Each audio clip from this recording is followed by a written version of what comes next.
अब जरा प्रदोष के पर्यांत की, प्रदोष के बाद की बिल्कुल लगी हुई पीठ से जो शिवरात्रि होती है, वो शिवरात्रि अगर उस शिवरात्रि का व्रत, साधना, तप, भजन, संसार का मनुष्य कर लेता है तो जिंदगी में उसने कोई व्रत किए ना किए हो, अगर एक व्रत शिवरात्रि का, प्रदोष की पीठ से लगी हुई शिवरात्रि का अगर कर लेता है तो उसको पूरे जीवन के व्रत का पुण्य फल प्राप्त हो। एक व्रत शिवरात्रि का प्रदोष पर्यंत की, अर्थात प्रदोष की पीठ से जुड़ी हुई। अब अगर आप कोई ब्राह्मण से, अगर कोई विद्वज्जन से, कोई पंडित जी से आप पूछेंगे प्रदोष कितनी बजे लग रहा है, वो बताएंगे। फिर प्रदोष लगने के बाद प्रदोष कब समाप्त हो रहा है, तो जिस दिन 26 तारीख हो रही है उसमें लगाया। दोनों की पीठ करो। आपने कितनी भी एकादशी के व्रत करे हो, कितनी भी द्वादशी के व्रत करे हो, कितनी भी चतुर्थी व्रत करे हो, कितनी भी तीज व्रत करे हो, कितनी भी अष्टमी का व्रत करा हो, कितनी भी नवरात्रि के व्रत करा हो, कितनी भी तीज का व्रत करा हो, चाहे दुनिया के कितने भी व्रत आपने आधी में पुनी, तुलसी बाबा कहते हैं थोड़े में बहुत होता है।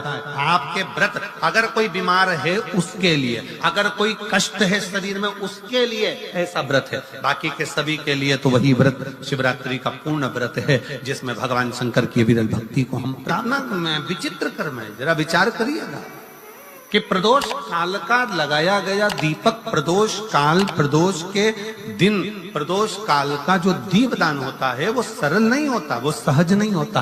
5 स्थान की पूर्ति करता है। पहला, जम के बोलो, पहला स्थान किस चीज के लिए? काल सर्पदोष के लिए। दूसरा, पितृदोष। कैसा भी तुम्हें कोई पितृदोष बता दे, कितना भी तुमसे कोई कह दे कि तेरे घर में पितृ का दोष है, तेरे घर में ये दोष है, अगर आप प्रदोष के दिन, प्रदोष काल में, अर्थात सूर्य अस्त के समय के 2:45 तक का जो समय होता है, 2 घंटे के समय का, उसके अंतर्गत अगर आप प्रदोष काल के समय में भगवान शंकर को दीप लगाने के लिए अगर पहुंचे हो तो वो आपको फल देगा ही, पितृ दोष का निवारण होगा ही, चाहे तुम कुछ करो चाहे मत करो, और पितृ की शांति करा दे। दूसरे नंबर पर है पितृदोष। तीसरे नंबर पर है वास्तु दोष। हमारे घर का, अब एक बहुत सावधानी से श्रवण कर, वंश की वृद्धि नहीं है। 30 वर्ष शादी के हो गए, 40 वर्ष शादी के हो गए और औलाद है ही नहीं। डॉक्टर ने भी हाथ ऊंचे कर दी, टेस्ट पे भी करवाया, IVF करवाया, सब कुछ तुमने करवा लिया, तो भी औलाद नहीं है। तब आखिरी में एक काम चालू करो, प्रदोष का दिन दोनों पति पत्नी व्रत चालू कर दो प्रदोष का, और प्रदोष काल में शाम के समय जाकर एक ही दिए में 2 लंबी बाती जानते हो ना, रुई की लंबी कपास की बाती 2, और दोनों बाती एक ही दिए में रखकर पति पत्नी दोनों उसको प्रज्वलित करना प्रारंभ करें, बाबा संतान देकर ही रहेगा। औलाद आएगी। दीप की जो बाती में अंतर आ जाता है, एक गोल बाती में और लंबी बाती में अंतर आता है, बहुत अंतर आता है। पितरों के लिए गोल बाती का प्रयोग बहुत कम होता है महाराज। देवी जी के लिए, माता रानी के लिए, जगत जननी के लिए गोल बाती का प्रयोग बहुत कम होता है महाराज, ध्यान रखिएगा। एक पितृ के लिए, एक जगत जननी जगदम्बा दुर्गा भवानी के लिए गोल बाती का प्रयोग कम होता है, लंबी बाती का प्रयोग ज्यादा। क्यों? क्योंकि हमारे घर की कुल देवी और हमारे घर के पितर हमारे वंश की वृद्धि करें, इसलिए लंबी बाती रखी जाती है, जिससे हमारा वंश बहुत लंबा चले, बहुत उन्नति की ओर बढ़े, इसलिए लंबी बाती। शिव महापुराण की कथा कहती है 5 जगह पर हमारा जलाया गया एक दीप जो प्रदोष के दिन, प्रदोष काल में लगाया जाता है, 5 जगह पर भारी पड़ता है।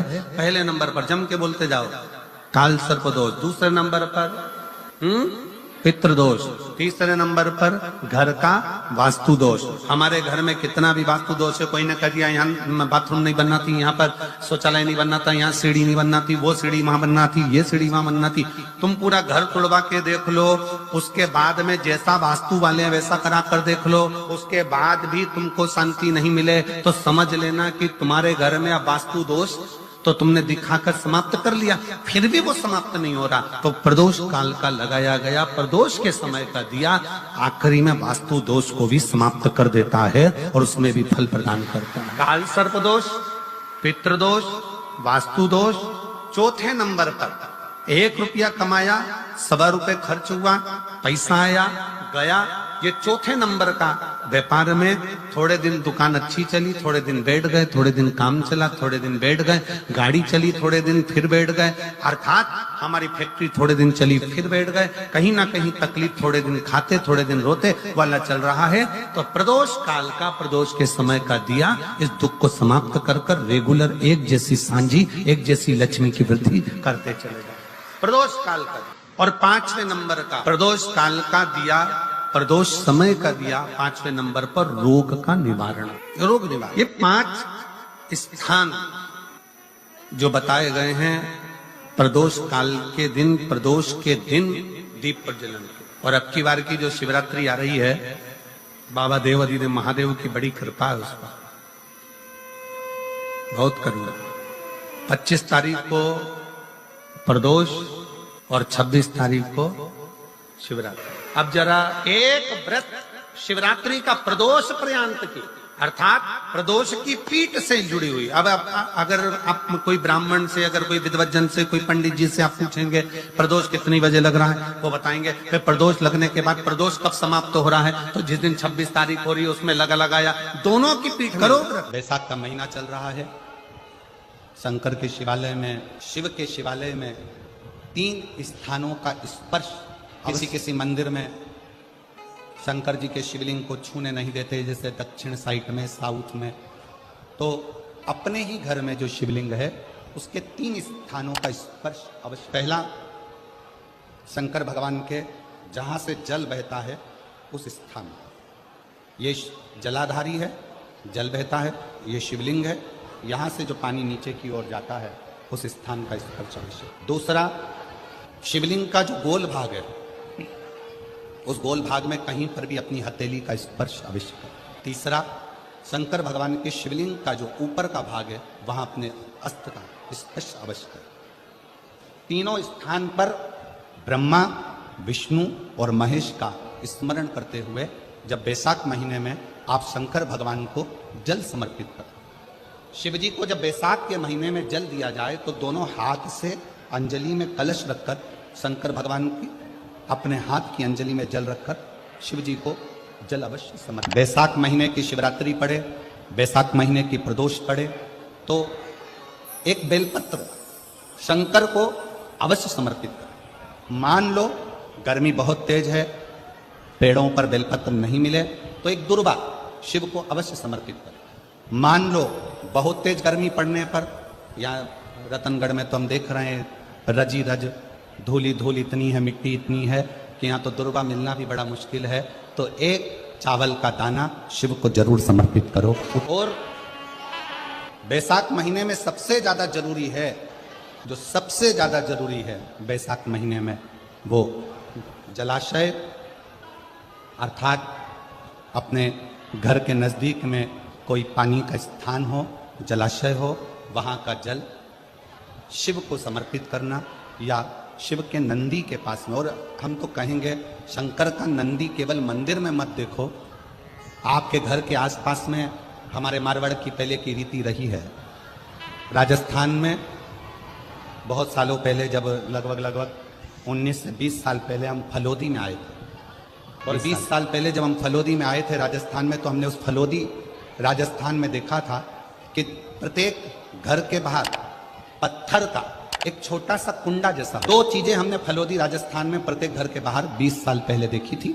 एक इतना बड़ा कुंडा पत्थर का जिसमें लोग भोजन रख देते हैं, और एक बड़ा सारा कुंडा जिसमें लोग पानी भर देते हैं, जिससे चिड़िया, पशु, पक्षी, गौ माता सब उस पानी को पीती रहे और आपका और हमारा कल्याण होता रहे। इस प्रयास करो। शिव जी को तो जल समर्पित करो, साथ में कोई जीव का भी अगर कल्याण हो जाए आपके एक लोटा जल से, तो उसको भी। शंकर भगवान ओघड़दानी शिव, जिनका चढ़ा हुआ जल केवल मात्र स्पर्श, आचमन, दर्शन, आपका और हमारा कल्याण। अपने दुख को, अपनी तकलीफ को, अपने कष्ट को किसी दूसरे के दरवाजे पर जाकर कभी मत करो। कभी अपने दुख को, अपनी तकलीफ को शिव जी के मंदिर में जब एक लोटा जल चढ़ाने के लिए जाओ, जब शिवालय में एक लोटा जल लेकर जाओ, जल चढ़ाते समय पंचाक्षर षडाक्षर मंत्र का जाप, श्री शिवाय नमस्तुभ्यम का जाप करो। और जब शिवलिंग जलाधारी ये चरण जहां से पानी बहकर नीचे गिरता है, वहां अपने हाथ को लगाकर अपने दुख को, अपनी तकलीफ को शंकर के उस अशोक सुंदरी गणेश कार्तिकेय के स्थान का स्पर्श करते हुए बाबा से जरूर कहो कि जैसे ये तुम्हारी बेटी है उसी तरह मैं तुम्हारी बेटी हूँ, जैसे तुम्हारे ये बेटे हैं वैसे मैं तुम्हारा बेटा हूँ। इनके दुख को आपने मिटाया था, मुझे भी अपनी बेटी मानकर मेरे दुख को मिटा दीजिए। मेरे दुखी से मत कहो पर शिव से कहो, शंकर से। जब आप चरण पकड़कर अशोक सुंदरी की जगह पर अपने हाथ का स्पर्श कर कर गणेश कार्तिकेय के स्थान का स्पर्श कर कर शिव से कहोगे तो शंकर अपनी औलाद आपको बनाएंगे और अपनी पुत्री समझकर आपका दुख जरूर मिटे। से श्री शिवाय नमस्तुभ्यम ज्यादा नहीं तो 11 बार तो निकाल लिया करो। ये शरीर, ये हृदय, ये चित्त, ये वृत्ति परमात्मा के चरणों में। दुख है ना, शिव से कहो। पुरुष में और स्त्री में एक बहुत बड़ा अंतर, पुरुष में और स्त्री में एक बहुत बड़ा अंतर है। पुरुष एक कान से सुनता है, दूसरे कान से निकाल देता है। स्त्री दोनों कान से सुनती है, जुबान से निकाल। पुरुष में और स्त्री में सबसे बड़ा अंतर यही है कि पुरुष यहां से सुनेगा, यहां से निकाल देगा, और स्त्री दोनों कानों से सुनकर मुख से निकाल देती है। शिव पुराण की कथा कहती है अगर स्त्री को मुख से निकालना भी है सुनने के बाद तो अपने पिता देवादिदेव महादेव के सामने जाकर निकाले तो बात शिव के पास। सबका किया है मेरा, आपने सबका कल्याण किया तो मैं कैसे रह गई। मेरा उघड़दानी, मेरा शंकर भगवान उसी को बुलाता है जिसकी झोली उसको खुशियों से भरना हो। मालूम पड़े पूरा रतनगढ़ का लोग कथा सुनने के लिए आ जाए तो शंकर भगवान को 3 महीने में देना है, ये शिव पुराण का प्रमाण है। अब बुलाएगा उसी को जिसको देना हो, जिसको देना ही नहीं है वो मन बनाकर रख भी लेगा कि मुझे कथा सुनने जाना है, कथा सुनने जाना है, पर मेरा भोले बाबा उसको यहां तक पहुंचने ही नहीं है। पहुंचने कल कथा में अपन ने श्रवण किया था कि संकल्प आपका होता है और पूरा करने वाला देवादिदेव महा, कोई दूसरा नहीं पूरा करेगा। भाई श्री हनुमान प्रसाद जी पोद्धर जी ने अपनी वाणी में कल्याण के शिव अंक में, अगर बन सके तो आप पढ़िएगा, कल्याण के शिव अंक में भाई श्री ने एक लाइन लिखी है। भाई श्री ने अपनी वाणी में लिखा कि भगवान को पाने के लिए अगर तुम अपने दिल से एक बार अगर मुख से कह दोगे कि हे प्रभु मैं तुम्हारा हूं और तुम मेरे हो, बस ये बात अगर दिल से कह दी तो परमात्मा भी तुम्हारा हो जाता है। जरूरी नहीं कि उपास करोगे तो भूखे रहना पड़ेगा। व्रती का मतलब क्या होता है? व्रती का मतलब क्या है? एक सिंहपुर प्रदेश में एक व्रती ब्राह्मण रहता था। व्रती ब्राह्मण का मतलब यह है कि वो कुछ खाए पीने से या उपास रखने से, साबूदाना खाने से, मोरधन खाने से, चिप्स खाने से, वेपर्स खाने से, पपीता खाने से, सेवफल या केला खाने से व्रत नहीं होता। व्रत का मतलब है कि तुमने एक नियम बना लिया कि मैं रोज अपने घर से 1 लोटा जल लेकर शंकर के मंदिर जाऊंगी, या आपने कोई नियम बना लिया कि मैं 15 मिनट शंकर का भजन करूंगी, या नियम बना लिया राम नाम, कृष्ण नाम, शिव नाम जपूंगी, ये तुम्हारा व्रत हो गया, तुम व्रती हो गए। ये व्रत तुमने धारण। कई माताओं ने नियम बनाया, रतनगढ़ की ही रहने वाली माताएं, कई माताएं रतनगढ़ की ही रहने वाली पंडाल में रह रही है, कई माताएं रतनगढ़ की। उसने नियम लिया कि मुझे 7 दिन कथा सुनना है, उसका नियम व्रती है। व्रत करने का मतलब यह नहीं है कि तुमने उपास करा, कुछ खाया पीना छोड़ दिया, कुछ खाना पीना छोड़ दिया तो भगवान तुमसे प्रसन्न हो जाएगा। शिव महापुराण की कथा कहती है, शंकर भगवान की कथा कहती है, यहाँ शिव पुराण कहती है कि आपका एक व्रत, कुछ भी अपनी जिंदगी में एक संकल्प, एक नियम ले लो, शिव पूरा कर देगा। व्रती हो गए। एक ब्राह्मण रहता था, बड़ा व्रती था, और वो महाव्रती ब्राह्मण तत्व किसको कहते, शंकर की भक्ति किसको कहते, शिव पे चढ़ा हुआ जल धारण नहीं होता, शंकर पर चढ़ी हुई बेलपत्र साधारण। पूज्य संत शिरोमणि श्री कौशिक जी महाराज जी बैठे हैं, जिन्होंने अपनी वाणी में बेलपत्र की महत्वता, शमी पत्र की महत्वता, शमी के वृक्ष की महत्वता, साथ में श्री शिवाय नमस्तुभ्यम की महत्वता अपनी वाणी में निरंतर। शिव जल साधारण नहीं है, शंकर की भक्ति साधारण नहीं है, शिव स्मरण साधारण। कितना फल है जल का। पार्वती जी को मालूम था शंकर जी को इतनी जल्दी प्रसन्न नहीं कर सकते, तो पार्वती जी ने एक नियम बनाया, पार्थिव शिवलिंग का निर्माण करना और शिव जी पे जल चढ़ा। एक लोटा जल सारी समस्या का हल। एक पार्थिव लिंग का निर्माण कर कर कितना कितना अर्चन माता पार्वती जी के जीवन में, कितना कितना अर्चन। माता पार्वती मैया जब जब जल भरने के लिए जलाशय में जाती हैं और शिव जी को जल चढ़ाने के लिए लेकर आती हैं, तो बीच में मगर उनको कहीं पार्वती मैया जब भगवान शंकर को रिझाने के लिए आतुर होती हैं, तो फिर कोई ना कोई क्रम होकर उनकी अर्चना जो हो रही है, भजन जो हो रहा है, स्मरण जो हो रहा है, उसमें महापुराण की कथा कहती है कि जब भी आप कोई तप करेंगे, साधना करेंगे, भजन करेंगे, कीर्तन करेंगे, मंत्र जाप करेंगे, नाम जाप करेंगे, स्मरण करेंगे, तो थोड़ी ना थोड़ी अर्चन बीच में आती, और उसमें घबराना नहीं है। उस अर्चन में अपन को घबराने का काम नहीं है। एक बड़ा सुंदर व्याख्यान वर्णन है।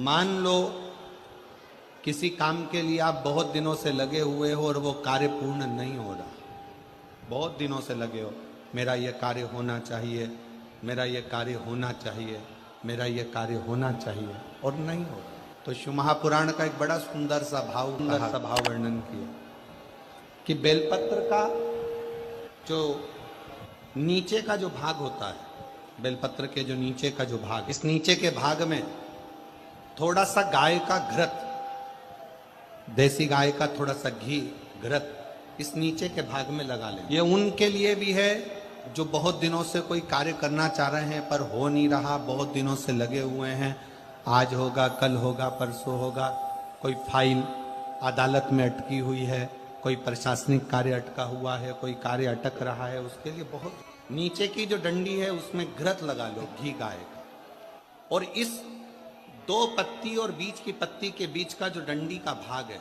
बीच की जो डंडी का भाग है, इसमें लाल चंदन लगा लीजिए, बीच के भाग में लाल चंदन। और किसी भी प्रदोष के दिन प्रातः से लेकर शाम तक के बीच में, प्रदोष काल के मध्य तक के बीच में कभी भी इस बेलपत्र को, शंकर भगवान को, ये जो डंडी का मुख है, ये डंडी का मुख जलाधारी की ओर हो। श्री शिव चालीसा। जय गणेश गिरिजा शुभन मंगली मूल सुजान, कहति अयोध्या दासी तुम देहु अभय वरदान। जय गिरिजापति दीन दयाला, सदा करति संतन प्रतिपाला। भाले चंद्रमा सोहतनी के, कानन कुंडल नागी फनी के। अंगी गौरी शिव गंगे बहाए, मुंडी माले तनि छाड़ी लगाए।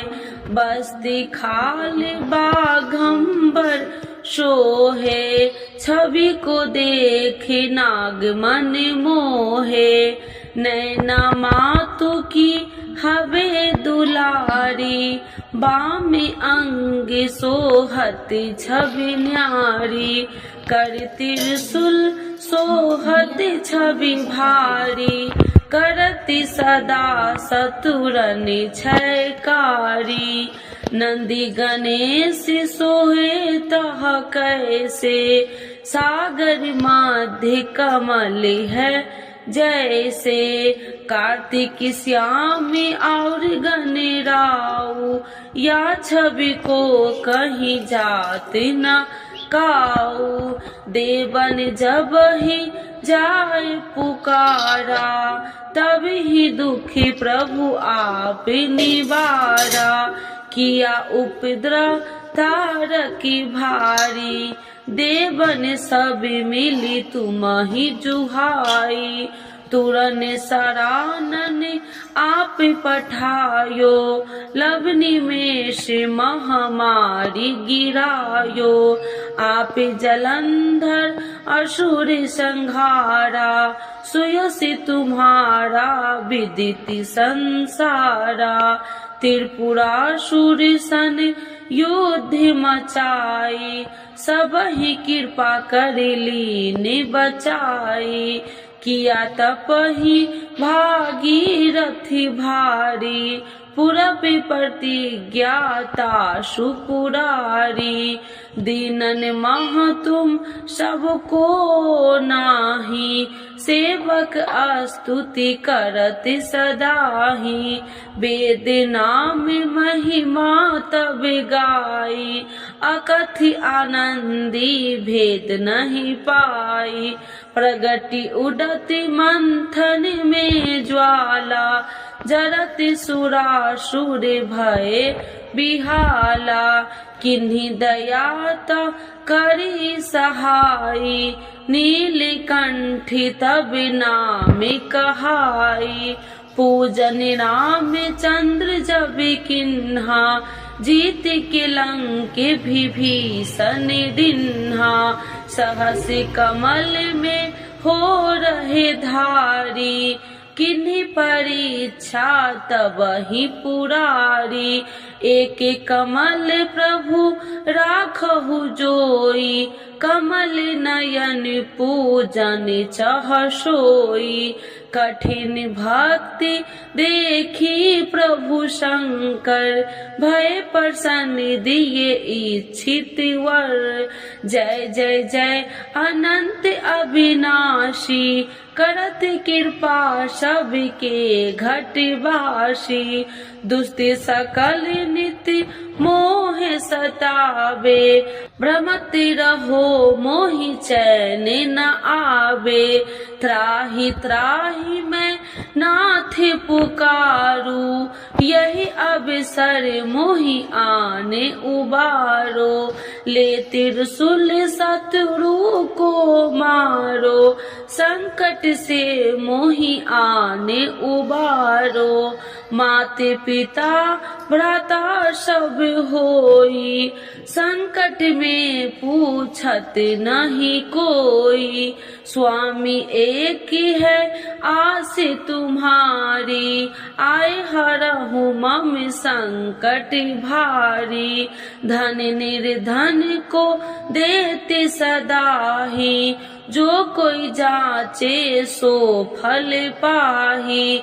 स्तुति कहे विधि करे तुम्हारी, क्षमहु नाथ अब चूकी हमारी। शंकर हो संकट के नाशन, मंगल करन विघ्न विनाशन।